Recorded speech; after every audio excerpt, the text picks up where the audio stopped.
Welcome back to the channel, everybody, on this beautiful Thursday afternoon. A little bit hazy outside, but beautiful sunshine streaming through into the room here. I want to talk to you about something. I've been seeing some videos about this, people talking about it, and some of them are quite good, and some of them are quite half good.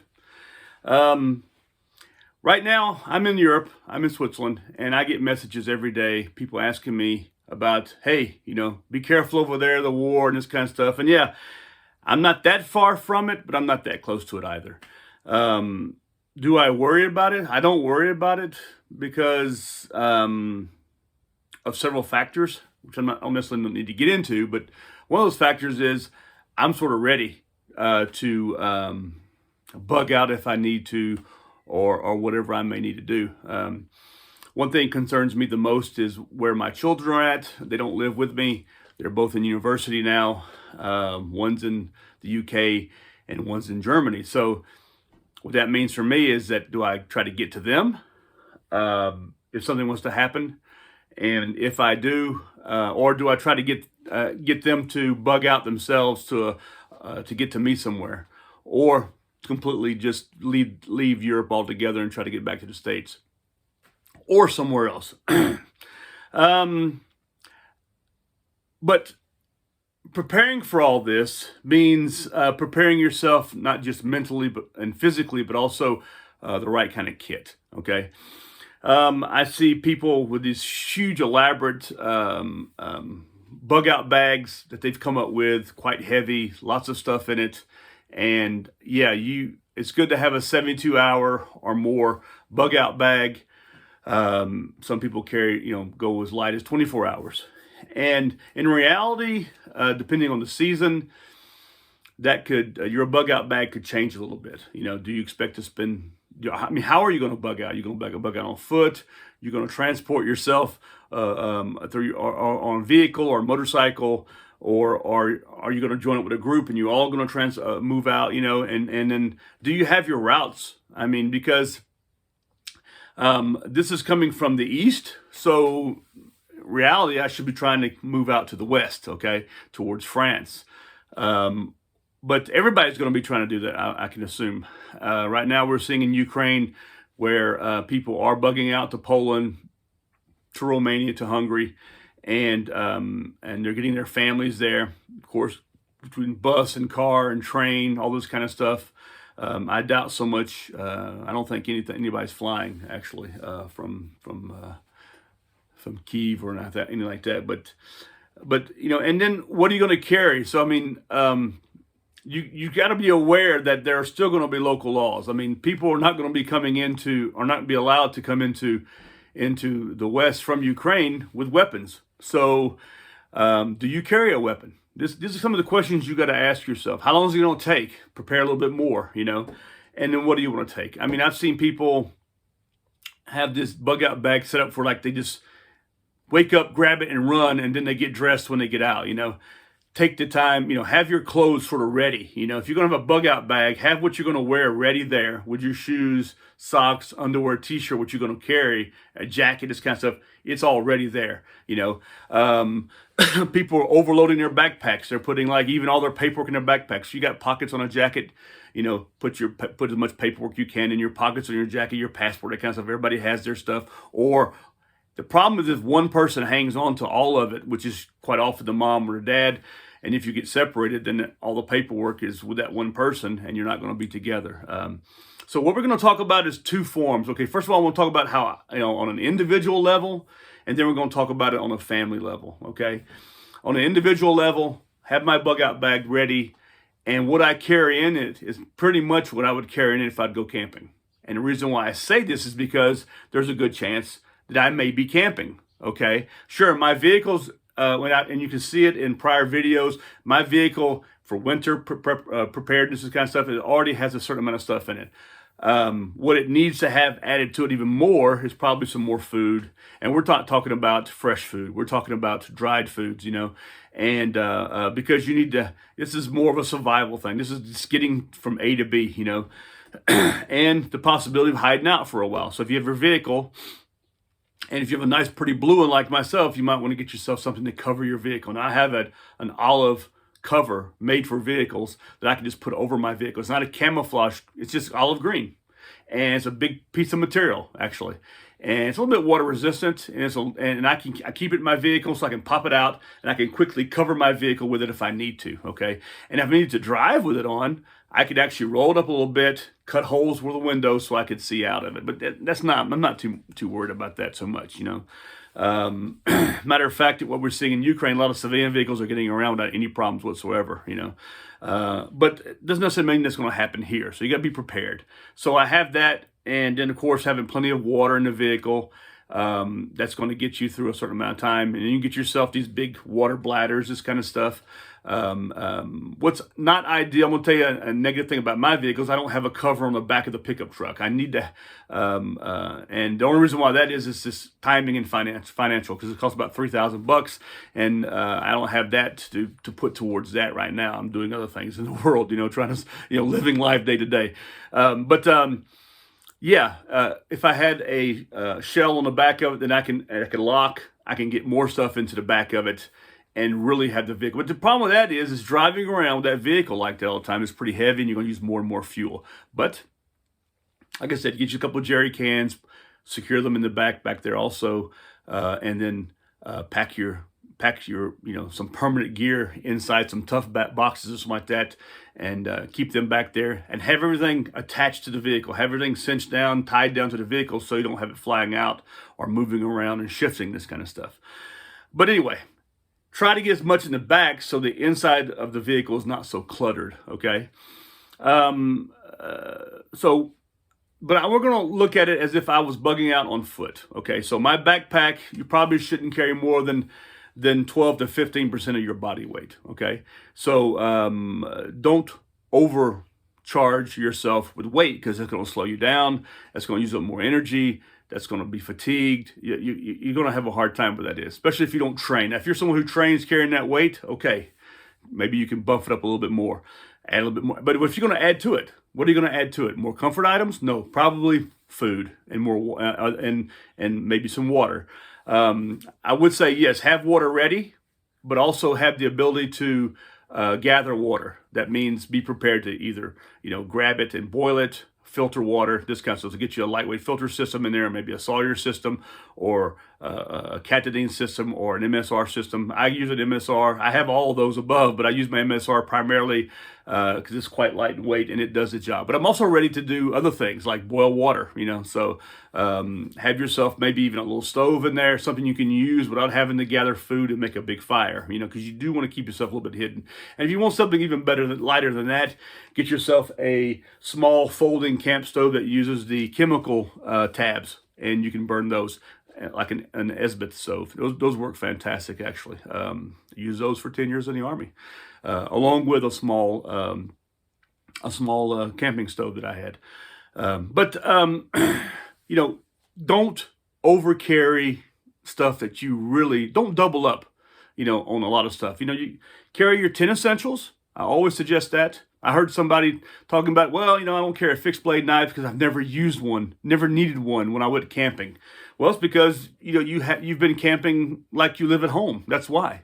A lot of people do that, you know, but you got to be prepared for the worst, you know, and you need to be prepared yourself in another level, you know, and you need to get out there and learn skills like bushcraft skills. I think bushcrafters might have it a little better, especially those who've learned the skills for more wild camping and carrying a little bit less with you, you know. Don't be prepared that your phone's not going to work. Right now, phones are working in a lot of places, even in Ukraine, as we see a lot of videos coming out and they're able to communicate.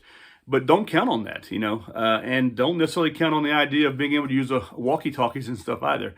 If there's a major war, there's going to be a lot of jamming going on. GPS is not going to be working either. So make sure you have those skills. I think I heard someone say also, this guy said that, well, I don't have any maps because we know the area. Do you know the area? Do you really know it? I mean, have you been throughout the entire area? Have you hiked that area without a map? I mean, all the way to where you plan to go. And have you only chosen one place to go, or do you have multiple places to go, actually, you know? So you need to be prepared on a level that you need to you need to know how to use a map and compass like a master, not like a novice. Okay. In the Army, we learned that we had a lot of novices in the Army, actually, and a lot of them were officers actually who just weren't getting on the map and compass enough, and and right now we're seeing that in the situation in Ukraine, that the Russian training for their military soldiers is so basic. Now we're looking at conscripts primarily, and these are guys that either in their beginning or their last phase of their 1 year of conscription, fighting in a war. And you see the techniques, you see it in the way they move around, how they drive, when they're captured. I mean, I'm 53 years old now. I joined the Army at 17. I spent 10 years in the Army. And I know I was young and looked young, especially when in the beginning. My glasses are fogging up. It's getting so warm in here. But we learned a lot, and we trained a lot on this stuff. So, and I'm seeing in these boys, I mean, they look like children. It's really scary. I mean, even their clothes look like it's just too big for them, oversized for them, this kind of stuff. It's really scary. And they're abandoning their vehicles. They're abandoning the combat zone. They're really they're in fear for their lives. And I can understand that. They've been thrown out there and just basically forgotten about. But look, besides all that, what do you need to be ready for? So have your 10 essentials. Be prepared to sleep overnight somewhere.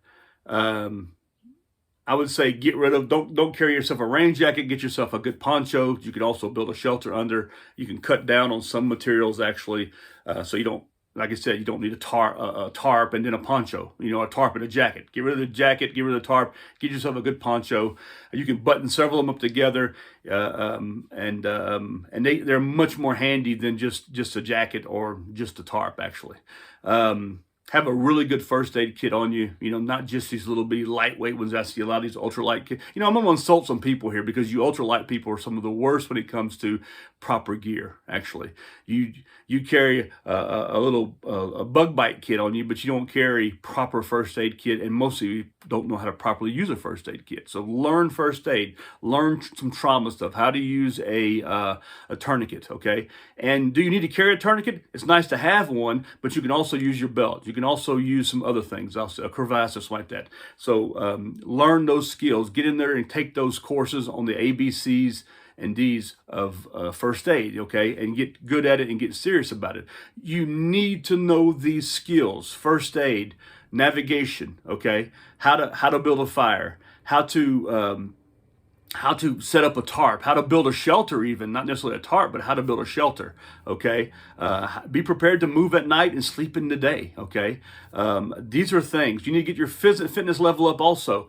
And I'm sorry to say this: if you got someone in a wheelchair, they're gonna have a hard problem. They're gonna have a hard time. Someone who's sick or got problems physically, they're going to suffer through this because they're not going to be able to get out. They're not going to be able to bug out like everybody else is unless they're in a vehicle. And then it's going to be trouble. If you got someone who's obese, it's going to be hard. It's going to be really hard.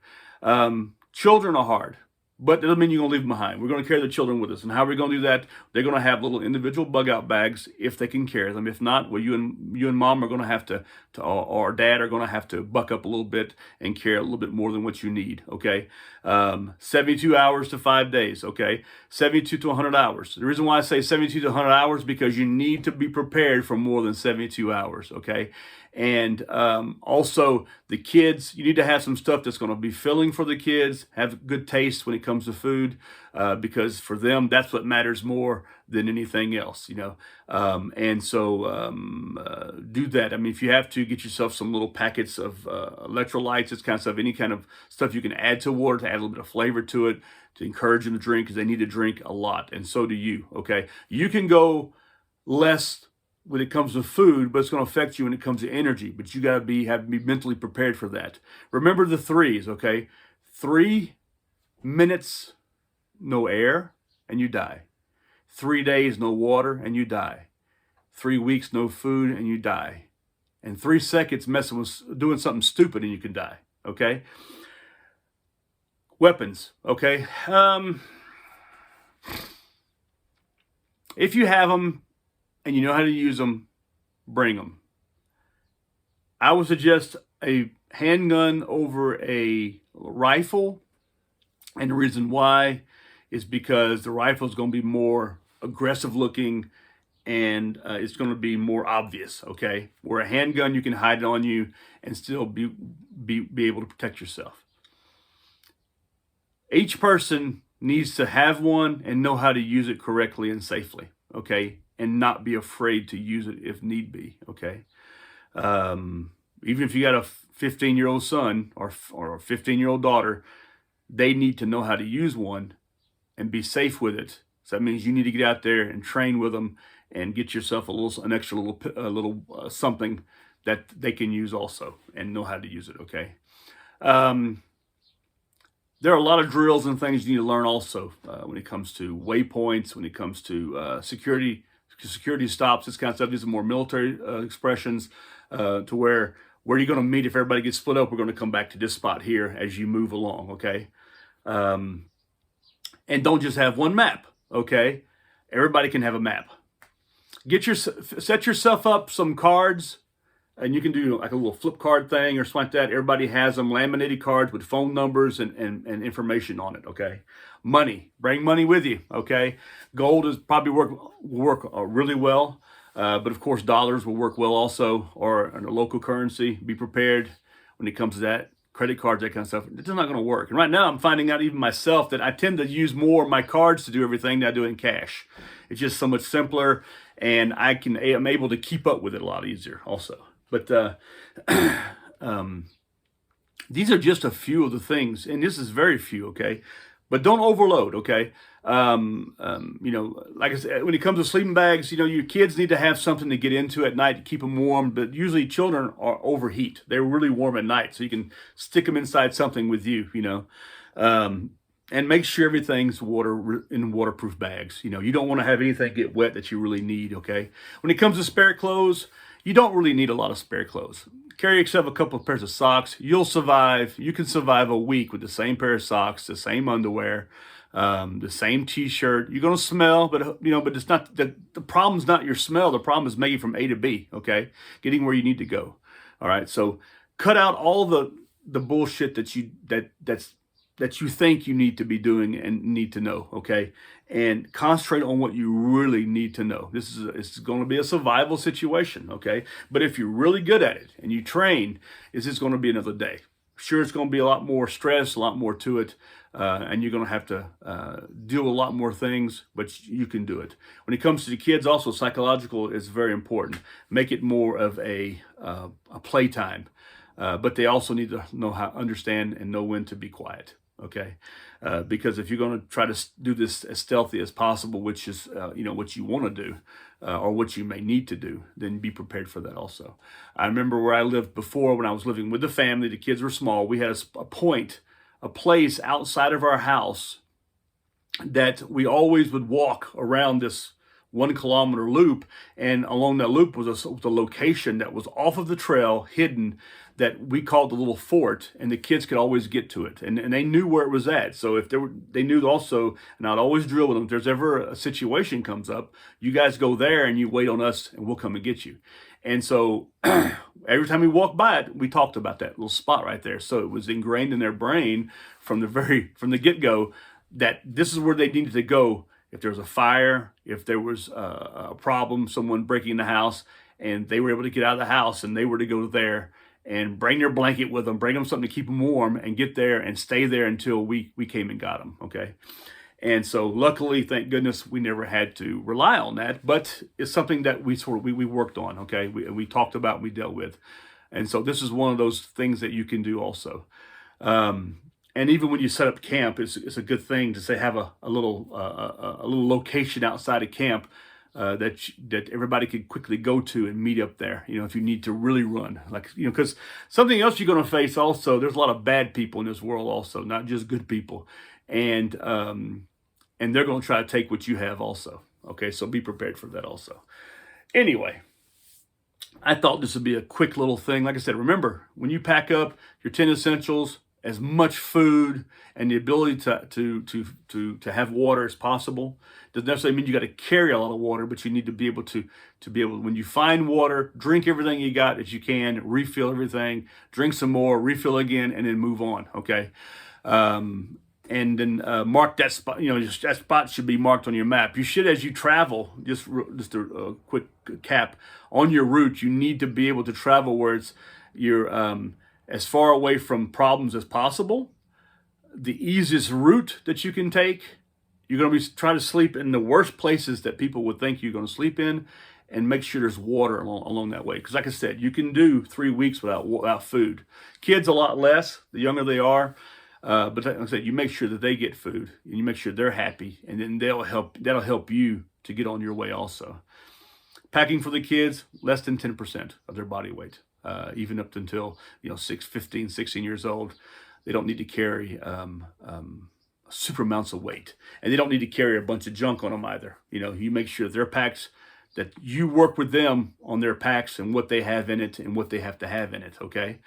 And then, like I said, they don't need a whole lot of extra clothes in there. What you need is the ability to live in it. So if you have a poncho, they need a poncho. Okay. Sleeping bag for you, sleeping bag for them. The 10 essentials, everyone needs the 10 essentials in their bags, and they need to know how to use a compass and map. They need to know how to use a first aid kit, how to sharpen a knife, okay, how to build a structure. These are things you can do as a family on the weekend. You can go out and you can work on these things together and be serious about it, okay, and have fun doing it, okay. Learn all your knots, okay. Learn how to get to the level where you can make cordage in the field, okay, and build you a wild shelter. And build that fire with the limited resources you have, okay? Learn these skills. Share them with your family, okay? We had a chimney in our house. One time, each of the kids always had a chance to build a fire, so they learned how to build a fire between matches, lighter, and with primitive methods. So these are things you can do and make it fun for them, okay? And clothing. You need to have more somber, more not camouflage, but things that will blend in better with what's around you. So you don't want to have bright orange, pink, and red fluorescent jackets and clothing to do this with. They need to have proper shoes for the environment. Throw some socks in there so they can they can quickly get dressed into that if it's 2:00 in the morning. And their clothing needs to be stuff that's going to blend in, it's going to work. They don't need to have jeans, okay? Shorts, you can live without shorts. You can wear a pair of pants. But if you want to carry a pair of lightweight shorts, stick them in your bag so you can sleep in at night if you wanted to, okay? That's not the most important thing. Be prepared to stink. Be prepared to suffer a little bit. Be prepared to be a little hungry and thirsty. Be prepared to sweat. But the best way to prepare for all that stuff is to do it. Train on it. Work on it, okay? And like I said, get your family ready for it. Am I worried about a war here in Europe? It's one of those things I try not to worry about. I got so many other things in this world going on in my life that it's more important to me right now. A little bit more, but I've been preparing for this all my life because I won't say I was lucky, but I chose a route in my life so that I learned this stuff, and I still work on it to this very day. Okay, and like I said. You need to get yourself into a mental zone to where you prepare for the worst, but live your life and when if it were to happen, you're ready and you can do as much as you can. It's always good to have everybody have this knowledge on hand so that no matter what happens, you can face it together. And facing these things as a family is much better. In a lot of ways also, and like I said, be prepared for the worst. But if it does come this way, I'm going to do what I can.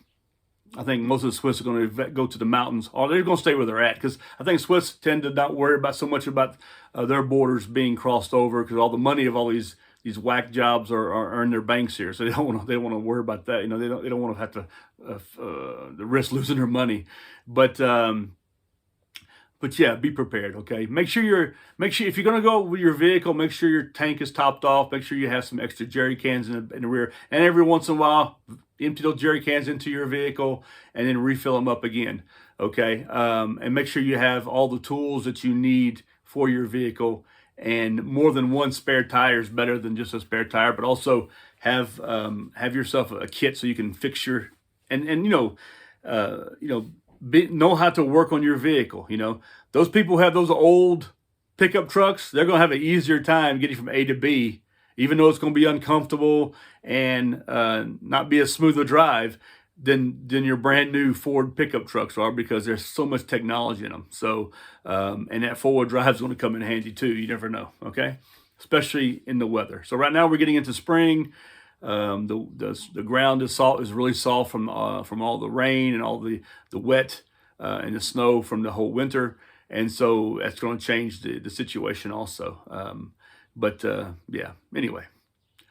If you have any questions, please leave them in the comments down below, or if you just want to leave a comment, I look forward to reading it. And if you have any questions, I'll answer them.